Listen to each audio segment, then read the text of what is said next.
దర్శకుడిగా మారిన రచయితల్లో కొరటాల శివ ఒకరు. తన తొలి సినిమానే ప్రభాస్తో తీసి సూపర్ హిట్ కొట్టారు. ఆ తర్వాత వెనక్కి తిరిగి చూసుకునే అవసరం రాలేదు. మహేష్ బాబు, ఎన్టీఆర్, చిరంజీవి ఇలా పెద్ద పెద్ద స్టార్లనే డీల్ చేశారు కొరటాల. ఇప్పుడు ఎన్టీఆర్తో తన రెండో సినిమా దేవరాని విడుదలకు రెడీ చేసేశారు. అయితే పవన్ కళ్యాణ్తో ఓ సినిమా చేయాలన్నది కొరటాల కల. పవన్ కోసం 4 ఏళ్ల క్రితమే కొరటాల ఓ కథని రెడీ చేశారు. అయితే అప్పుడు రకరకాల కారణాల వల్ల ఒక్కటి కాలేదు.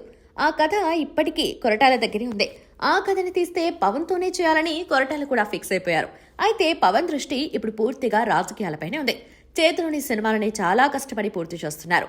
ఓజీ, వీరమల్లు, ఉస్తాద్ భగత్ సింగ్ పూర్తయితే మళ్లీ ఆయన కొత్త సినిమాలు ఒప్పుకోవడం కూడా కష్టంగానే అనిపిస్తోంది.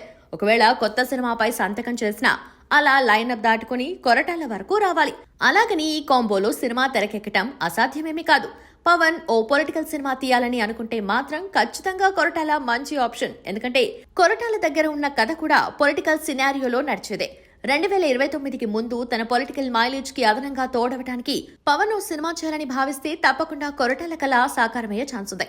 పైగా పవన్, కొరటాల శివ ఇద్దరి సెన్సిబిలిటీస్ బాగా ట్యూన్ అవుతాయి. కాబట్టి ఈ కాంబోపై అభిమానులు ఆశలు పెంచుకోవడంలో తప్పేం లేదు. కాకపోతే వీళ్ళిద్దరిని కలిపే సమయమే కుదరాలి.